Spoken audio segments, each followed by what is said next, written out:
विधानसभा में अरविंद केजरीवाल कुछ कह रहे हैं। का समाधान, इन समस्याओं का समाधान करने के लिए एक योजना लेके आए, वन टाइम सेटलमेंट स्कीम। इस योजना में मोटा मोटा ये है भाई, पिछले 2, 3 साल, 4 साल जब से आपने बिल नहीं दिए, उस दौरान अगर आपकी 2 या 2 से ज्यादा ओके रीडिंग मिलती है, ऐसी रीडिंग जो आप भी सहमत हो, जल बोर्ड भी सहमत है, 2 या 2 से ज्यादा ओके रीडिंग है, तो उनको मान लिया जाएगा, उसकी एवरेज ले ली जाएगी और उसकी एवरेज से बाकी सारे महीनों को मल्टीप्लाई कर दिया जाएगा।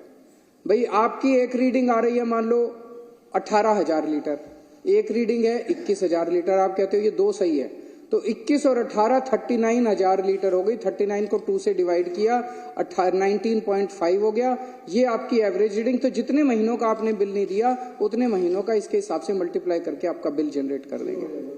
तो उस हिसाब से एक तो ये हो गया कि भाई जिसकी 2 या 2 से ज्यादा ओके रीडिंग है, ओके रीडिंग को कैलकुलेट। कई लोग जैसे इन्होंने बताया 2012 से किसी ने बिल ही नहीं दे रखे, मीटर ही नहीं लगा रखा, ऐसे लोग अगर अब मीटर लगाने को तैयार हो जाते हैं तो हम ये देखेंगे उसके आस पड़ोस की, उसकी गली में रहने वालों का क्या बिल आया, क्योंकि पड़ोसी तो सेम कैटेगरी के लोग हैं।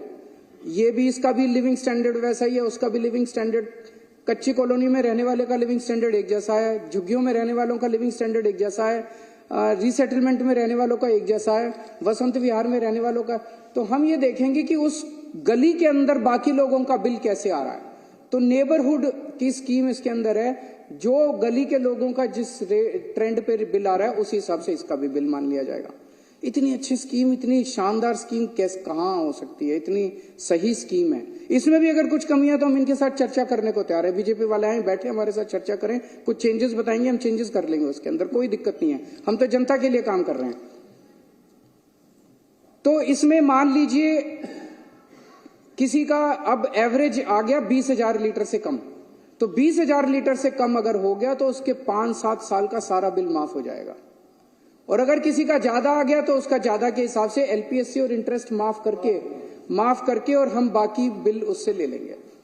हमारा अपना अंदाजा है कि इस हिसाब से लगभग 10.5 लाख में से 90% से ज्यादा लोगों का पानी का बिल जो है वो 20,000 लीटर से कम आएगा और उनका सारा पुराना बिल माफ हो जाएगा, बिना एक भी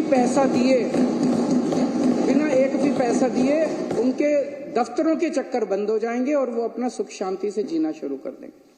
दूसरी तरफ जल बोर्ड दुखी हो रहा है, क्योंकि जल बोर्ड के 10.5 लाख कंज्यूमर बिल नहीं दे रहे, वो हर बार फर्जी बिल रेज कर रहे हैं, हर बार अपने खातों में दिखा रहे हैं। जल बोर्ड का रेवेन्यू फंसा हुआ है। जल बोर्ड का अगर 20,000, जितने 90% लोगों के बिल माफ होंगे, जल बोर्ड को उतना पैसा दिल्ली सरकार से मिल जाएगा, क्योंकि दिल्ली सरकार रिइंबर्स करती है सारी सब्सिडी। तो जल बोर्ड का रेवेन्यू आ जाएगा। जल बोर्ड का रेवेन्यू हजारों करोड़ रुपए आज लॉक हो गया इसके अंदर। इतनी अच्छी स्कीम है ये, जैसा इन्होंने बताया 13 जून पिछले साल 2023 को इस स्कीम को पास किया गया था और इसे तो तुरंत लागू कर देना चाहिए था। 8 महीने हो गए, आज 8 महीने हो गए हमें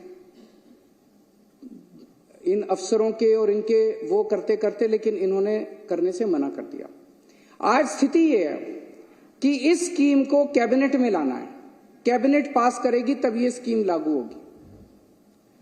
इसके लिए फाइनेंस सेक्रेटरी को इस पे अपने कमेंट्स देने हैं। फाइनेंस सेक्रेटरी ने फाइल पे लिख दिया मैं कमेंट्स नहीं देता। सोचो किसी अफसर की हिम्मत है, उसने फाइल पे लिख दिया फाइनेंस सेक्रेटरी ने मैं कमेंट्स नहीं देता।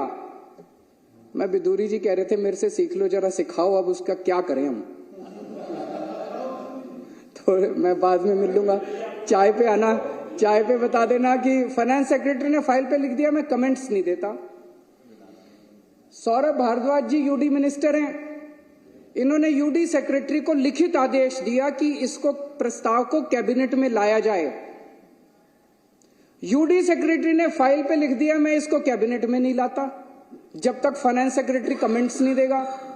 फाइनेंस सेक्रेटरी कह रहा है मैं कमेंट्स नहीं दूंगा, यूडी सेक्रेटरी कह रहा है जब तक ये कमेंट्स नहीं देगा मैं।